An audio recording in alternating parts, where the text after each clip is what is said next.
या देवी सर्वभूतेषु मास्का माता रूपेण सुस्थिरम तस्य नमो नमः। आप सभी पर स्का माता की कृपा सदा बनी रहे। नवरात्रि के 5वें दिन मां भगवती के स्का माता रूप की पूजा की जाती है। प्रिय श्रोताओं, आज के इस वीडियो में आप सुनेंगे स्कंद माता की संपूर्ण कथा और सुनेंगे महिषासुर मर्दनी स्तोत्र का हिंदी। देवासुर संग्राम के सेनापति भगवान स्कंद यानी भगवान कार्तिकेय जी की माता होने के कारण इन्हें स्कंद माता के नाम से जाना जाता है। यह देवी शक्ति और सुख का एहसास कराती है। स्कंद माता सूर्य मंडल की अधिष्ठात्री देवी हैं, इसी कारण इनके चेहरे पर तेज विद्यमान है। इनका वर्ण शुभ्र है। भगवान स्कंद को बाल रूप में गोद में बिठाए हुए यह देवी वात्सल्य से ओतप्रोत है। मां की उपासना के साथ ही भगवान स्कंद की उपासना स्वयं ही पूर्ण हो जाती है, क्योंकि भगवान बाल स्वरूप में सदा ही अपनी मां की गोद में विराजते रहते हैं। भवसागर के दुखों से मुक्ति पाने के लिए इससे दूसरा सुलभ साधन कोई नहीं है। स्कंद माता कमल के आसन पर विराजमान रहती हैं, इसलिए इन्हें पद्मासना देवी भी कहते हैं। इनका वाहन भी सिंह है। इन्हें कल्याणकारी शक्ति की अधिष्ठात्री भी कहा जाता है। इन देवी की 4 भुजाएं हैं। दाएं तरफ की ऊपर वाली भुजा से इन्होंने भगवान स्कंद को गोद में पकड़ा हुआ है। नीचे वाली भुजा में कमल का पुष्प धारण किया हुआ है। बाईं तरफ ऊपर वाली भुजा में वर मुद्रा में है और नीचे वाली भुजा में कमल का पुष्प है। देवासुर संग्राम में कारकसुर नाम के दैत्य का वध करने के लिए ही भगवान स्कंद की उत्पत्ति हुई थी। प्राचीन कथा के अनुसार कार्तिकेय जी का जन्म भगवान शिव और देवी पार्वती से दूर सरकंडे के एक वन में हुआ था। उस बालक के 6 मुख थे। उस वन में कृतिका रहती थी। कृतिका को जब वह 6 मुख वाला बालक मिला तब उन्होंने उसका पालन किया था। इसी वजह से बालक का नाम कार्तिकेय पड़ गया। भगवान शिव और देवी पार्वती से दूर रहकर वह बालक अब बड़ा होने लगा। कृतिकाएं बहुत अच्छी तरह से बालक का ध्यान रखती थी।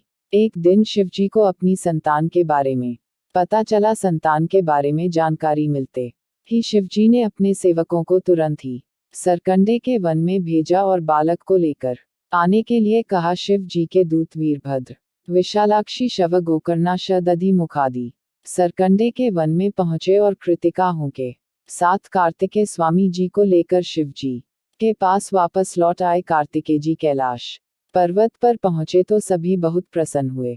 शिवजी और देवी पार्वती ने बालक को गले से लगाया और उसे बताया कि तुम हमारी संतान हो। शिवजी पार्वती जी ने कार्तिकेय को परिवार का महत्व समझाया और परिवार के साथ ही समाज की भलाई के लिए काम करने की सीख दी। तब शिवजी ने कार्तिकेय जी से कहा कि तुम बहुत वीर हो, इसलिए पुत्र आज से तुम्हें देवताओं का सेनापति नियुक्त किया जा रहा है। उस समय तारकासुर नाम के दैत्य ने बड़ा आतंक मचा रखा था और उसे वरदान मिला हुआ था कि उसका वध भगवान शिव के पुत्र द्वारा ही होगा। जब कार्तिकेय जी देवताओं के सेनापति बने तब उन्होंने तारकासुर का वध किया था। मां भगवती के स्कंद माता स्वरूप की असली पहचान उनके पुत्र स्कंद की वजह से ही है और संतानहीन दंपतियों को खास तौर पर आज के दिन स्कंद माता की पूजा अवश्य करनी चाहिए।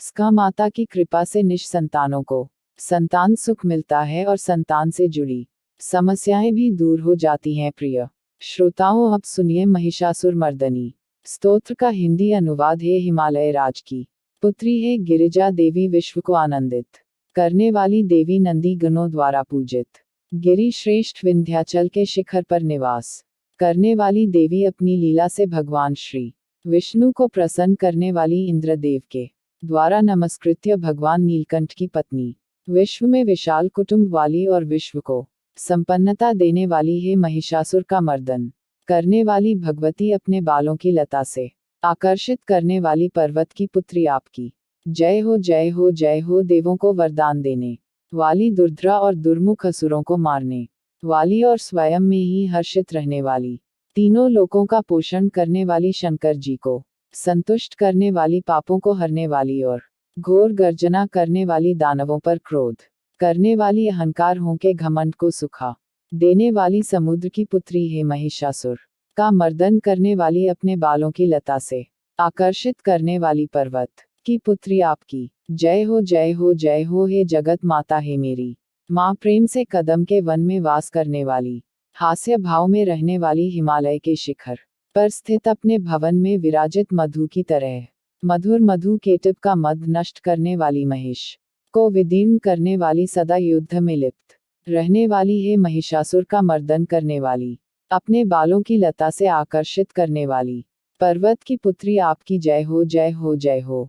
शत्रुओं के हाथियों की सूंड काटने वाली और उनके 100 टुकड़े करने वाली, जिनका सिंह शत्रुओं के हाथियों के सर अलग अलग टुकड़े कर देता है अपनी भुजाओं के अस्त्रों से चाट, और मुंड के शीश काटने वाली है महिषासुर का मर्दन करने वाली, और अपने बालों की लता से आकर्षित करने वाली पर्वत की पुत्री आपकी जय हो जय हो जय हो। रण में मदोमत शत्रुओं का वध करने वाली, अजर अविनाशी शक्तियां धारण करने वाली प्रमथनाथ अर्थात शिवजी की चतुराई जानकर उन्हें अपना दूत बनाने वाली, दुर्मति और बुरे विचार वाले दानव के दूत के प्रस्ताव का अंत करने वाली है महिषासुर का मर्दन करने वाली, अपने बालों की लता से आकर्षित करने वाली पर्वत की पुत्री आपकी जय हो जय हो जय हो। शरणागत शत्रुओं की पत्नियों के आग्रह पर उन्हें अभयदान देने वाली, तीनों लोकों को पीड़ित करने वाले, दैत्यों पर प्रहार करने योग्य त्रिशूल धारण करने वाली, देवताओं की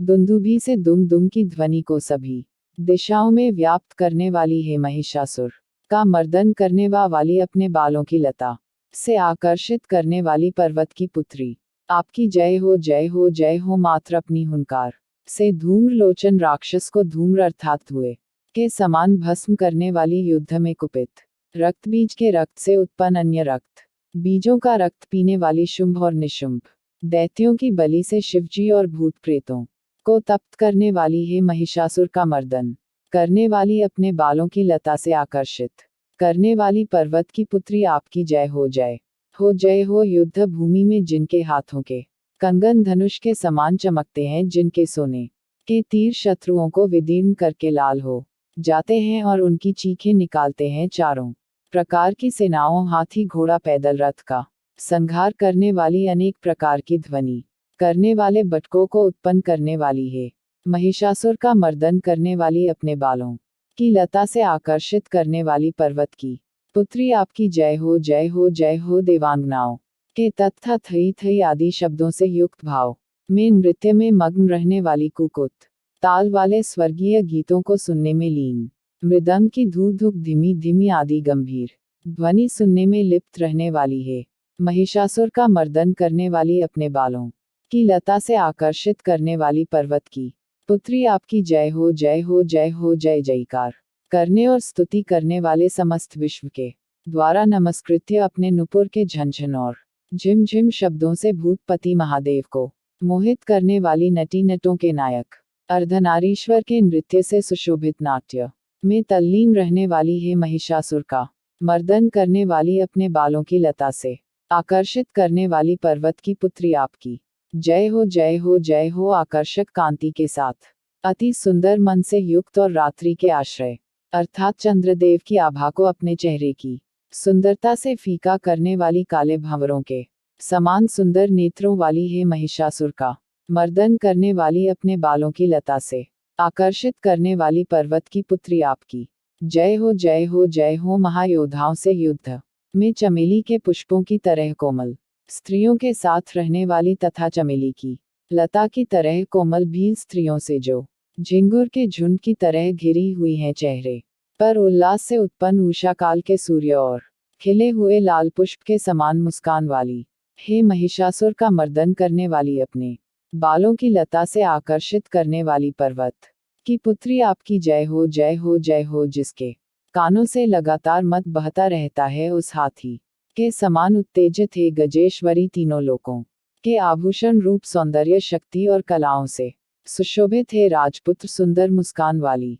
स्त्रियों को पाने के लिए मन में मोह उत्पन्न करने वाली मनमत की पुत्री के समान हे महिषासुर का मर्दन करने वाली, अपने बालों की लता से आकर्षित करने वाली पर्वत की पुत्री आपकी जय हो जय हो जय हो। जिनका कमल दल के समान कोमल, स्वच्छ और कांति से युक्त मस्तक है, हंसों के समान जिनकी चाल है, जिनसे सभी कलाओं का उद्भव हुआ है, जिनके बालों में भंवरों से घिरे कुमुदनी के पुष्प और बकुल पुष्प सुशोभित हैं, उन महिषासुर का मर्दन करने वाली, अपने बालों की लता से आकर्षित करने वाली पर्वत की पुत्री जय हो जय हो जय हो। जिनके हाथों की मुरली से बहने वाली ध्वनि से कोयल की आवाज भी लज्जित हो जाती है, जो खिले हुए फूलों से रंगीन पर्वतों से विछड़ी हुई पुलिन जनजाति की स्त्रियों के साथ मनोहर गीत गाती हैं, जो सद्गुणों से संपन्न शबरी जाति की स्त्रियों के साथ खेलती हैं। उन महिषासुर का मर्दन करने वाली, अपने बालों की लता से आकर्षित करने वाली पर्वत की पू आपकी जय हो जय हो जय हो। जिनकी चमक से चंद्रमा की रोशनी फीकी पड़ जाए, ऐसे सुंदर रेशम के वस्त्रों से जिनकी कमर सुशोभित है। देवताओं और असुरों के सर झुकने पर उनके मुकुट की मणियों से जिनके पैरों के नाखून चंद्रमा की तरह दमकते हैं, और जैसे सोने के पर्वतों पर विजय पाकर कोई हाथी मदोमत हो जाता है, वैसे ही देवी के उरोज कलश की तरह प्रतीत होते हैं। ऐसी है महिषासुर का मर्दन करने वाली, अपने बालों की लता से आकर्षित करने वाली पर्वत की पुत्री आपकी जय हो जय हो जय हो। सहस्त्र दैत्यों के सहस्त्र हाथों से सहस्त्र युद्ध जीतने वाली, और सहस्त्र हाथों से पूजित सुर तारक उत्पन्न करने वाली, उसका तारकासुर के साथ युद्ध कराने वाली, राजा सरत और समाधि नामक वैश्य की भक्ति से समान रूप से संतुष्ट होने वाली है। महिषासुर का मर्दन करने वाली, बालों की लता से आकर्षित करने वाली पर्वत की पुत्री आपकी जय हो जय हो जय हो। जो भी आपके दया में पद कमलों की सेवा करता है, हे कमले, वह व्यक्ति कमल निवास कैसे ना बने हे शिवे। आपके पद कमल ही परम पद है, उनका ध्यान करने पर भी परम पद में कैसे नहीं पाऊंगा। हे महिषासुर का मर्दन करने वाली, बालों की लता से आकर्षित करने वाली पर्वत की पुत्री आपकी जय हो जय हो जय हो। सोने के समान चमकते हुए नदी के जल से जो आपके रंग भवन में छिड़काव करेगा, वह इंद्राणी के वक्ष से आलिंगन होने वाले इंद्र के समान सुखा। महासरस्वती, आप में मांगल्य का निवास है, मैं आपके चरणों की शरण लेता हूँ। हे महिषासुर का मर्दन करने वाली, बालों की लता से आकर्षित करने वाली पर्वत की पुत्री आपकी जय हो जय हो जय हो। आपका निर्मल चंद्र समान मुख चंद्रमा का निवास है, जो सभी अशुद्धियों को दूर कर देता है। नहीं तो क्यों मेरा मन इंद्रपुरी की सुंदर स्त्रियों से विमुख हो गया है। मेरे मत के अनुसार आपकी कृपा के बिना शिव नाम के धन की प्राप्ति कैसे संभव हो सकती है। हे महिषासुर का मर्दन करने वाली, बालों की लता से आकर्षित करने वाली पर्वत की पुत्री आपकी जय हो जय हो जय हो। हे दिनों पर दया करने वाली उमा, मुझ पर भी दया कर ही दो। हे जगत जननी, जैसे आप दया की वर्षा करती हो, वैसे ही तीरों की भी वर्षा करती हो। इसलिए इस समय जैसा आपको उचित लगे वैसा करो, मेरे पाप और ताप दूर कर दो। हे महिषासुर का मर्दन करने वाली, बालों की लता से आकर्षित करने वाली पर्वत की पुत्री आपकी जय हो जय हो जय हो।